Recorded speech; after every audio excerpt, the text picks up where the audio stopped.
Feche teus olhos por um instante, feche teus olhos. Eu oro para que o Espírito Santo de Deus coloque algo dentro de você agora. Um desejo por mais intimidade. Eu oro para que, de uma forma sobrenatural,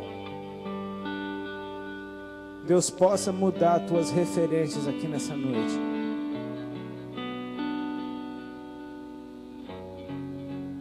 Tirar os teus olhos daquilo que não presta. Colocar os teus olhos naquilo que é bom. Eu oro para que o Espírito Santo coloque isso dentro de você hoje. Um desejo por mais do que tem de melhor. Um desejo por mais do que há de melhor.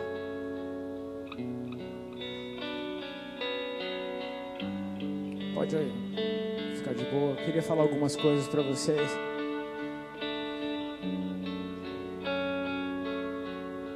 Todos nós temos referências, ok? Todos nós tem alguém que é exemplo. Aliás, eu não sei se você sabe, mas todo mundo é um exemplo para alguém. Você é um exemplo para alguém. Ainda que você não queira. Tipo, eu não quero ser exemplo para ninguém. Cara, mas você é. Tudo que você faz, tudo que acontece com você, alguém percebe. E você se torna um exemplo. Seja de uma coisa boa ou de uma coisa ruim. Tipo, ó, viu o que aconteceu com fulano, né? Já sabe o que não fazer. Você virou um exemplo. Ou tipo assim, você conseguiu algo difícil. As pessoas podem olhar para você e falar, cara, ele conseguiu. Todos nós somos exemplos. E todos nós temos exemplos. Eu não cheguei até aqui sozinho. Nenhum de nós chegou até aqui sozinho. Eu não digo aqui nesse lugar, amém? Eu estou falando aqui, nesse momento da nossa vida. Se você está numa roubada hoje, você não chegou nessa roubada sozinho. Ainda que tenha sido pelas tuas escolhas, más escolhas, você não entrou nessa roubada sozinho. Você seguiu alguma coisa que atraiu os teus olhos. Se você está num lugar como esse, consciente do que ele é, e cara, muito mais do que o lugar onde você está, se você está consciente de que você é o lugar, você não chegou aí sozinho também. Alguém foi exemplo para a tua vida. Eu tenho exemplos para mim também. Meus exemplos mudaram, sabe? E meus caminhos mudaram. Porque eu comecei a ter como referencial pessoas que estavam indo para outro canto. Meio que na contramão. Eu passei uma vida inteira curtindo essas coisas de ir na contramão. Mas eu aprendi uma coisa, cara.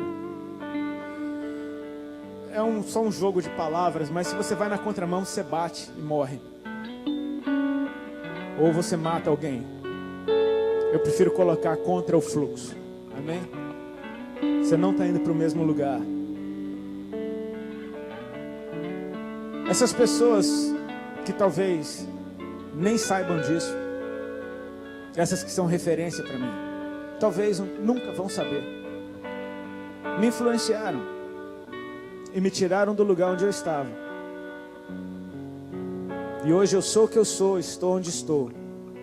Ainda não cheguei, mas estou indo. Porque alguém foi um bom exemplo na minha vida. E eu julgo bom exemplo porque me tirou de um lugar onde eu estava, onde eu não estava bem, e me colocou na melhor fase da minha vida. Então eu creio que eu estou num bom caminho. Jesus Cristo disse, eu sou o caminho. Se eu estou no caminho, eu estou nele, eu estou num bom caminho. Algumas dessas pessoas eu tive a oportunidade de conhecer. E eu vejo isso como um presente de Deus para mim. Conhecer alguém que foi referência para mim. Conhecer alguém que mesmo sem conhecer, olhava para aquela pessoa. E é louco quando uma pessoa que você não conhece é referência para você. Porque você talvez não saiba o que ela passa, o que ela pensa, o que ela sente, o que ela deseja. Você só sabe o que ela transpira. O que ela inspira. Tipo, sabe o que ela transpira, né? Aí já olha pro baterista, tipo, transpira pra caramba. Eu também estou transpirando aqui. Essa pessoa talvez nem saiba o que ela inspira os outros a ser e a fazer, enfim. Mas eu tive a oportunidade, e como eu já disse, um presente de Deus, conhecer alguns deles. No momento que eu estou da minha vida, eu vou te dizer o que eu estou querendo. Eu estou querendo mais de Deus. Não quero que isso soe como um jargão religioso. É exatamente isso que eu quero. E eu sei que Ele já deixou tudo disponível para mim. Basta eu ir lá e pegar. Então, se eu creio que Deus já deixou tudo pronto para mim, tipo, Jesus, o que você pode fazer por mim? Cara, você quer que Ele ainda faça mais? Você quer que Ele morra de novo numa cruz por você? Meu Deus, Ele já fez tudo. A salvação Ele já conquistou para você. Basta você tomar posse. A santidade Ele já conquistou para você. É só você ir lá e tomar posse. É só... Aí eu começo a me tocar. O que me impede de conseguir o que eu quero de Deus não é Deus, sou eu. Essas pessoas que eu conheci, quando eu perguntava alguma coisa para eles, cara, e aí? Porque você percebe que talvez pessoas com mais intimidade com Deus do que você queiram coisas mais altas do que você. Tipo, eu não sou pastor de igreja, eu sou um evangelista que ando com meus amigos, meus irmãos, e a gente anda ministrando por aí, enfim. Se você pensar o que talvez eu queira, eu sei lá o que eu quero, cara, porque o meu ministério não depende de coisas. Mas você vai conversar com talvez pastores que lideram grandes igrejas. Cara, o cara está orando por uma rádio, para ele poder falar de Jesus para o maior número de pessoas possível. Não sei, talvez as pessoas sonhem alto. Uma coisa que eu encontrei naqueles que são referência para mim, eles querem mais de Deus. São pessoas que estão buscando mais de Deus. Depois de tudo que você experimenta, depois de todos os milagres que você possa testemunhar, depois de todas as bênçãos que você possa receber, depois de todos os vales que você possa atravessar, e vou te dizer uma coisa, glória a Deus pelos vales, cara, porque são eles que nos fazem pessoas melhores. Depois de tudo isso, o que sobra? Sobra o quanto você tem de Deus na tua vida. Eu olho para os heróis da fé, pessoas que trouxeram o evangelho para o nosso país, pessoas que vieram antes deles, pessoas que foram talvez os nomes responsáveis por grandes avivamentos na face da terra. O que eles queriam? Mais de Deus, cara.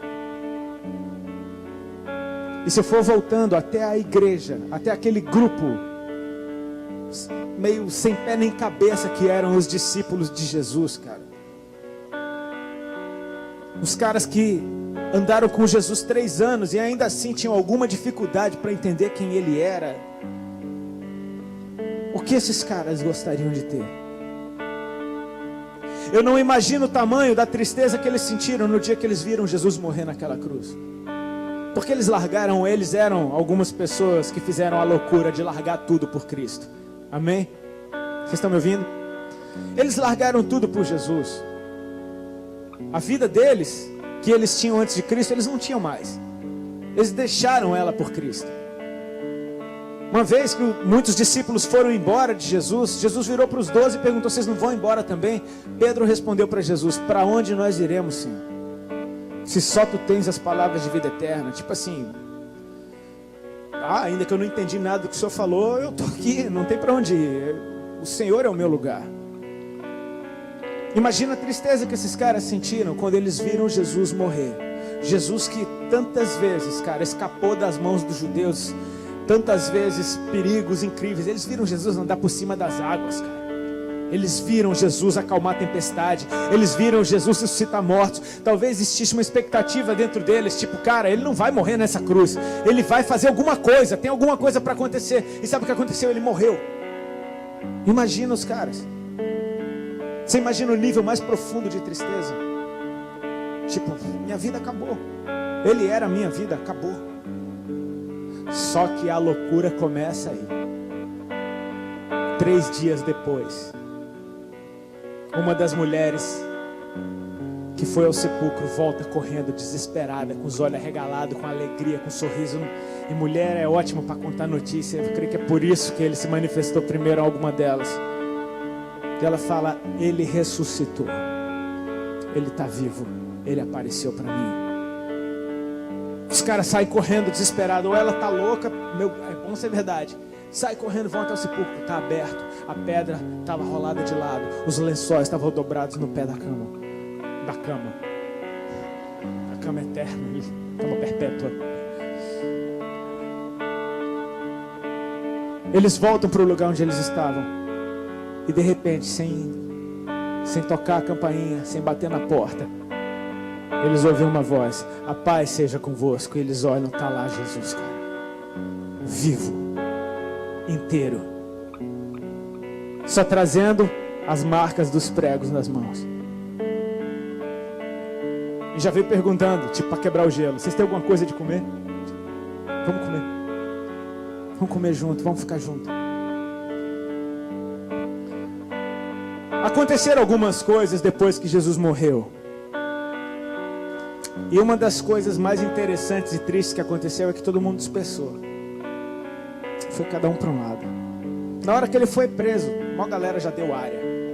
Pedro ainda continuou de perto, olhando para ver o que acontecia, talvez só para se cumprir algo que tinha que se cumprir na vida dele, porque Deus tinha que tratar o orgulho na vida dele, só para ele negar Jesus 3 vezes, vai.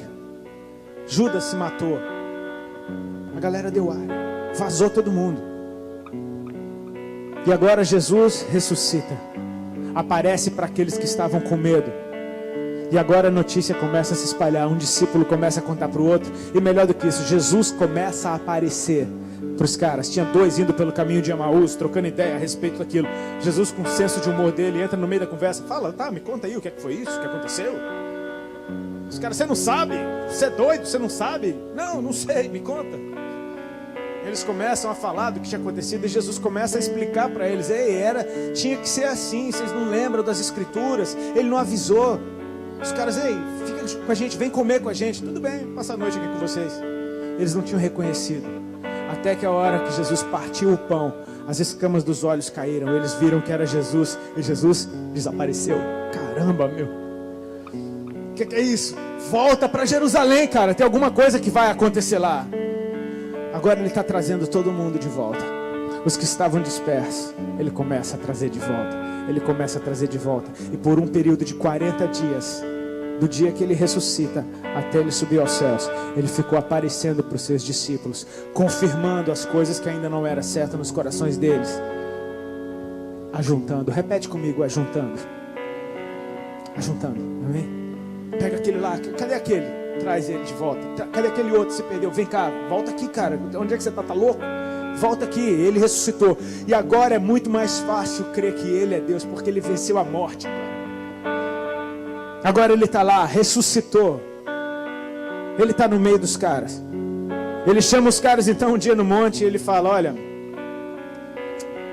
a mim me foi dada toda a autoridade nos céus e na terra. Portanto, ide, fazeis discípulos, batizando-os em nome do Pai, do Filho e do Espírito Santo, ensinando-os a guardar todas as coisas que vos tenho ordenado. Eis que eu estou convosco todos os dias, até a consumação dos séculos. E aí,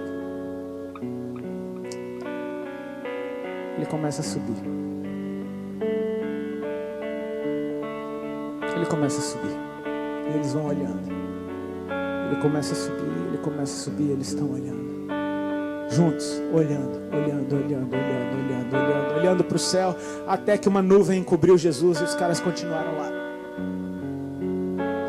Eu não sei quanto tempo passou esses caras olhando para o céu, esperando alguma coisa acontecer. Mas eu sei que foi preciso 2 anjos descer na terra para falar: o que é que vocês estão fazendo aqui? Deve ter demorado. Esses dias eu preguei em João Pessoa, num evento de evangelismo numa praça. E foi muito legal porque tinha um perigo de chuva violento e Deus abençoou, deu uma noite linda, cheia de estrela. E era num bairro em João Pessoa, onde as pessoas ainda têm o costume de botar a cadeira para... Isso acontece muito no Nordeste, não sei se no interior aqui de Santa Catarina também acontece.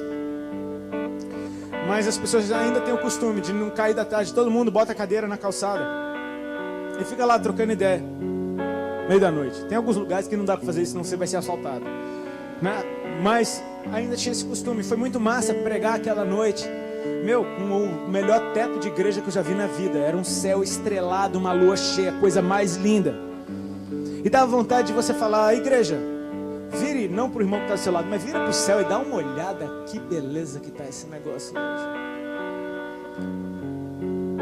É interessante que cada vez menos a gente tem esse costume de olhar para o céu. Aí você fala: talvez os mais antigos tinham esse costume.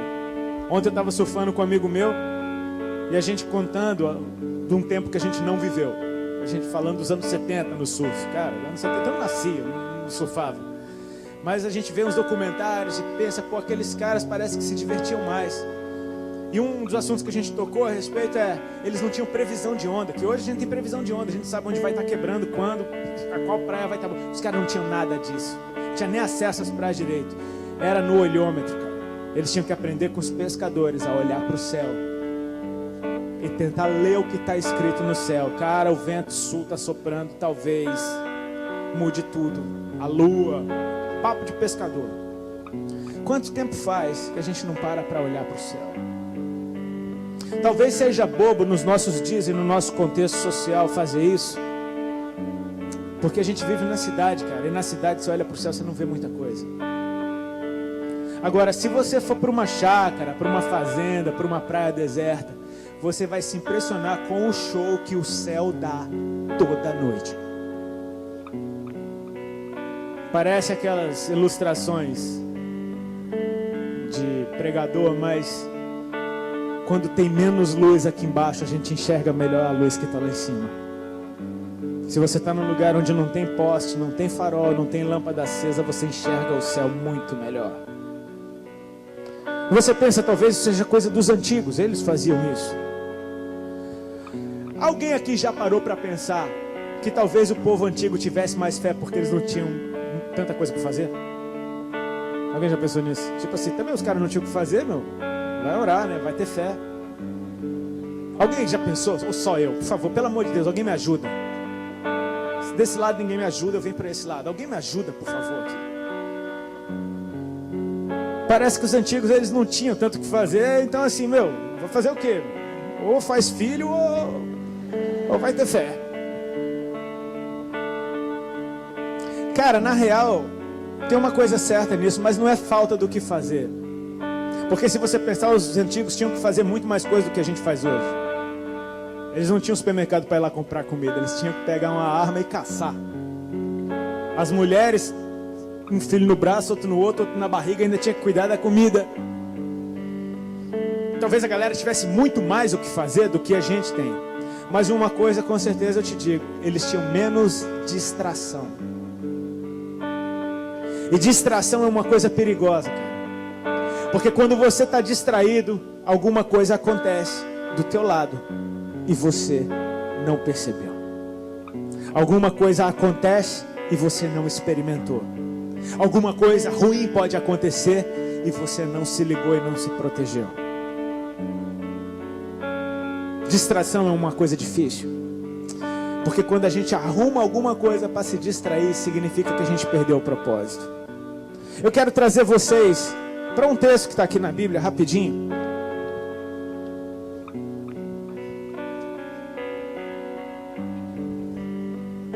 Está em Atos 2. Quando esses discípulos, depois que Jesus subiu aos céus, eles fazem o que Jesus mandou. Aí diz assim: cumprindo-se o dia de Pentecostes, estavam todos reunidos no mesmo lugar. E de repente veio do céu um som, como que de um vento veemente e impetuoso, e encheu toda a casa em que estavam assentados. E foram vistas por eles línguas repartidas como que de fogo, as quais pousaram sobre cada um deles. E todos foram cheios do Espírito Santo e começaram a falar em outras línguas, conforme o Espírito Santo lhes concedia que falassem. O texto começa dizendo: cumprindo-se o dia de Pentecostes, estavam todos reunidos no mesmo lugar. Cara, tem algo muito lindo que Jesus falou. Ele disse: onde 2 ou mais estiverem reunidos em meu nome, ali eu estarei no meio deles. Não significa simplesmente estar no mesmo lugar físico, mas significa estar no mesmo lugar com um propósito, reunidos em nome dele. Às vezes uma maneira muito legal de você encontrar definição para palavras é primeiro começar pelo contrário delas. E cara, hoje eu estava pensando e orando e perguntando a Deus: tá, Senhor, qual é o contrário desse reunidos? Aí você: separados. Foi a primeira coisa que eu pensei. Mas se eu penso que o que Jesus falou é reunidos em meu nome, talvez não seja a palavra separados, talvez seja dispersos. Eles estavam juntos com Jesus por um propósito. Jesus morreu, eles se dispersam, porque agora cada um vai cuidar da sua vida. Cada um tem o seu propósito. Cada um agora vai arrumar um jeito de fazer a coisa acontecer. Então Jesus ressuscita e começa a trazer eles para perto de novo. E começa a trazer eles para perto de novo. E ajunta eles. Deixa eles bem amontoados, tipo vocês aqui agora, todo mundo embolado. Ele fala: agora pode acontecer alguma coisa. O propósito da igreja era um só naquele tempo. Eles esperavam o que Jesus prometeu. Não tinham outros propósitos. Você vai ver que o começo da igreja, eles tinham tudo em comum. Eles estavam todos os dias juntos. Eles comiam pão de casa em casa. Estavam todos os dias no templo. A palavra de Deus crescia. E o temor superabundava dentro de cada um deles. Eles estavam juntos. Significa, não havia dispersão. Meu irmão, eu venho num lugar como esse, numa noite como essa, com expectativas dentro do meu coração, de encontrar gente que quer o que eu quero, de encontrar gente que está indo para onde eu estou indo, de encontrar gente que deseja o que eu desejo. É na esperança de encontrar gente que não esteja confundida com o que está acontecendo. Isso parece um show? Parece, cara. Tem um palco, tem uma bateria, tem uma banda. Mas quem disse que isso é? Talvez seja a sua memória, que já viu um show algum dia e falar: isso deve ser um show porque é igualzinho o lugar que eu fui. Mas nós ainda somos a igreja de Jesus. Nós ainda somos um bando de discípulos doido por mais dele. E a gente resolveu se juntar em um lugar onde a gente possa se juntar com um propósito, para ver se alguma coisa do céu acontece na terra. Igreja não muda a tua vida. Jesus muda a sua vida. Quantos aqui são de igreja batista? Deixa eu ver, tem alguém? Metodista, tem alguém? Presbiteriano, tem alguém? Assembleia de Deus, tem alguém? Deus é amor, tem alguém? Bola de neve, tem alguém? E os nomes? Videira, Nova Canaã, Onda Dura, tem alguém da Onda Dura? Legal, nada disso interessa. Interessa para onde a gente está indo. Interessa de onde você veio. Não faça a menor ideia de onde você veio, não interessa. Interessa para onde você está indo. Cada um aqui tem uma história, cada um veio de um lugar. Interessa se a gente está indo para o mesmo lugar. Isso faz diferença. Jesus não reuniu sua igreja simplesmente para que a gente começasse a ir para um lugar onde a gente se achasse melhor do que os outros. Olha, eles não vêm aqui, coitados, vão para o inferno. Ele nos reuniu num propósito. Agora, o que acontece se a gente está reunido num lugar e cada um com o seu propósito, com a sua vida, com o seu sei lá o quê? Desculpa, velho, não vai acontecer nada. Você vai ter uma noite, você vai dar amém, aleluia, levanta a mão, abaixa a mão, vira para o irmão que está do seu lado, ouve a palavra, valeu, tchau, a paz do Senhor, fui. E eu estou cansado disso, cara. Eu quero sair da minha casa com uma expectativa e voltar cheio, porque eu encontrei o que eu fui buscar. Estavam todos reunidos numa oração, com um propósito, até que o céu invadiu a terra, até que do céu veio um som, até que do céu veio um vento, até que do céu desceu fogo, até que do céu eles foram habilitados a falar de Deus com uma outra linguagem. Deus concedeu, diz, eles falavam em outras línguas conforme o Espírito Santo lhes concedia que eles falassem. Deixa eu te dizer uma coisa, meu querido. Eu não estou aqui falando de algo que eu inventei. Eu estou falando de algo que Ele me concedeu falar. Deus é grande demais, Ele é poderoso demais, Ele é santo demais, para que a nossa mente humana, com todas as nossas limitações, possa dizer exatamente tudo que Ele é. A gente só sabe até onde Ele nos levou. A gente só sabe falar de Deus o quanto Ele nos mostrou. Se eu falo de Deus, de coisas que eu não entendo, eu estou inventando uma religião. Eu prefiro me ater àquilo que Ele me mostrou, aquilo que eu experimentei da parte dEle, e aquilo que Ele me deu provas suficientes de que a palavra é verdadeira, então eu creio nela, ainda que eu não tenha visto, é isso que eu creio. Ele me concede que eu fale numa nova linguagem. Eu sei que talvez para muitos aqui isso pareça tudo menos uma igreja. Não deixou de ser igreja porque não tem um púlpito aqui. Não deixou de ser igreja porque o cara que está falando para vocês não está de terno. Não deixou de ser igreja porque o som é barulhento. Não deixou de ser igreja porque você está de boné ou você tem um cabelo doido. É uma nova linguagem que o Espírito Santo concedeu que eles falem. Deus tem uma linguagem para a tua geração, cara. Ele tem uma língua que muitas pessoas não podem não entender. Ele tem um jeito para falar com você e um jeito para você falar dele que talvez ninguém entenda nada. Só que o texto, a continuação do texto diz que naqueles dias em Jerusalém tinha gente de várias partes do mundo, e aquelas pessoas começaram a entender o que aqueles caras estavam falando. Para um monte de gente era só Yabadabadu. Um outro cara lá que falava aquela língua falou: meu, ele acabou de dizer que Deus é glorioso. Como assim, você entendeu? Eu entendi, ele falou a minha língua. Para muita gente podia não fazer sentido algum. Para alguém a ficha estava caindo, porque Deus te deu uma linguagem para um povo específico.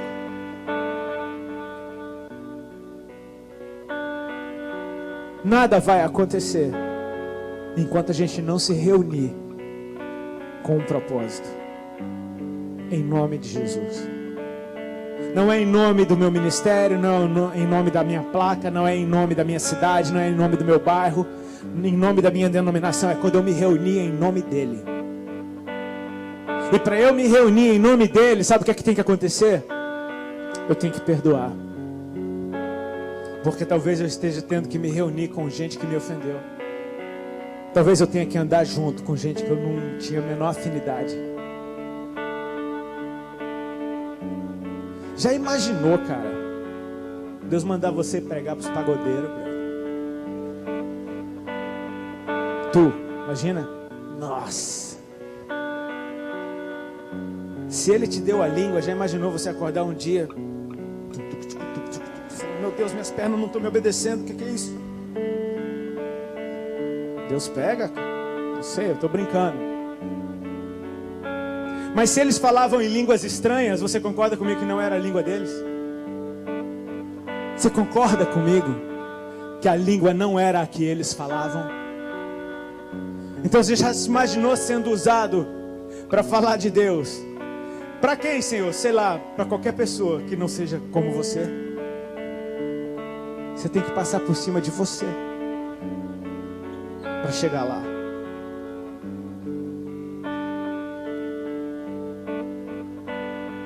O problema todo é a dispersão. É quando nós não entendemos quem somos, não entendemos por que estamos juntos e não entendemos o que viemos fazer quando nos ajuntamos. Ele nos reuniu com um propósito. Jesus podia simplesmente ressuscitar e subir aos céus, mas ele passa 40 dias juntando os caras de novo, cara. Ele passa 40 dias juntando cada um, porque ele orou a Deus e falou: Senhor, não perdi nenhum dos que o Senhor me deu. Ele sai catando cada um, porque cada um é importante. Cada um de vocês, Jesus fez questão de trazer aqui. Cada um, você consegue entender a grandeza do Senhor? Não dá para entender. Não, nem tenta entender. A grandeza de Deus de escolher cada um a dedo. E antes dessa reunião teve outra que estava cheia do mesmo jeito. Cada um a dedo. E enquanto eu estou falando, tem um monte de igreja cheia de gente em todo canto. Nesse momento, nessa cidade, nesse estado, nesse país, na terra.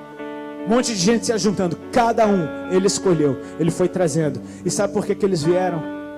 Porque um dia alguém falou para eles. Alguém foi uma voz que chamou a atenção. Deus deu um show nesse dia. Caiu língua de fogo nos caras. Imagina. Uau. Caiu língua de fogo. Eles começaram a falar em outras línguas. Uau. E agora tem um monte de maluco entendendo. Imagina o cara falando, ele não entende o que ele está falando e tem um outro doido entendendo.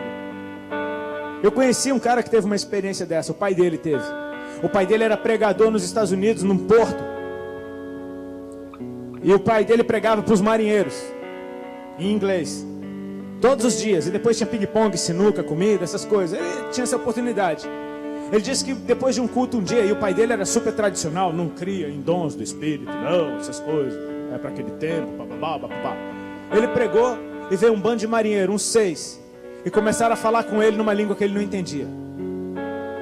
E estavam falando, e ele falou: Sorry, I don't speak English. I don't speak essa língua aí que você está falando. Sei lá, que língua é essa que você está falando. Os caras começaram a ficar meio nervosos. Daqui a pouco os caras foram lá buscar um outro. E trouxe o cara, falou: Eles estão querendo que o Senhor ore por eles, porque eles amaram a mensagem. Aí ele falou: Ok, ele começou a orar em inglês. Aí os caras: Não, para. Tipo, começaram a falar na língua deles de novo. Aí o cara traduziu: Não, eles querem que você ore na língua deles. Falou: Que língua é essa que eles estão falando? Eles são poloneses, eles estão falando polonês.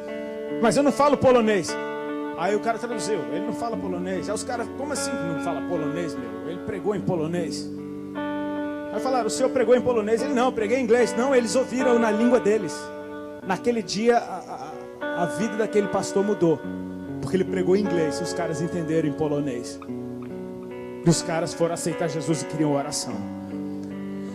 Não sei o que você está falando, cara. Eu sei que tem alguém entendendo. Eu não sei nem se tem alguém entendendo o que eu estou falando aqui nessa noite.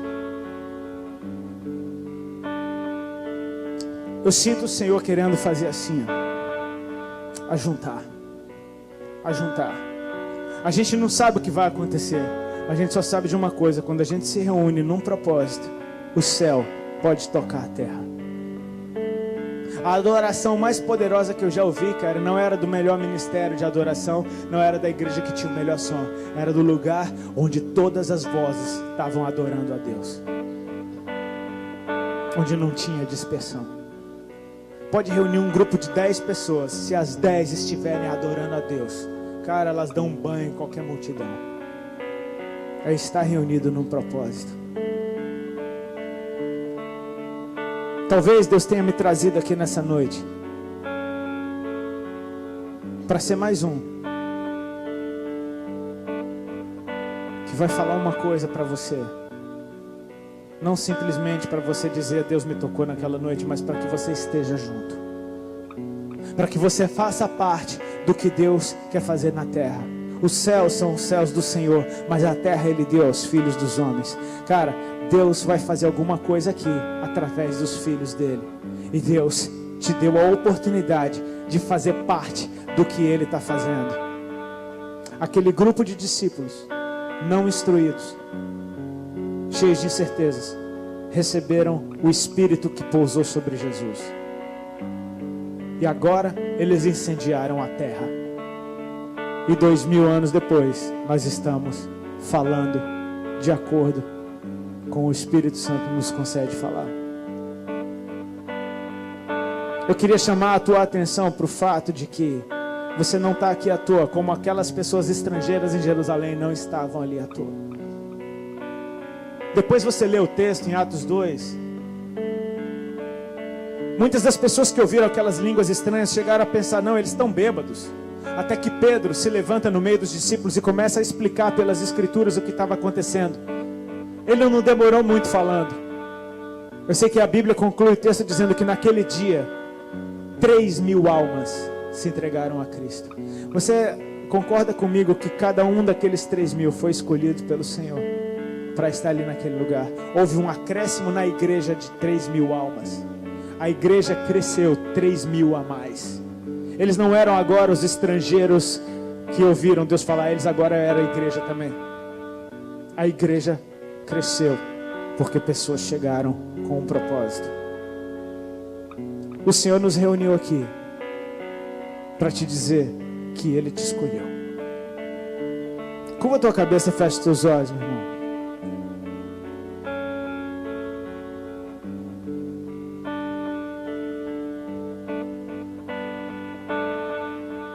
Quando nós nos reunimos em nome do Senhor, não deve haver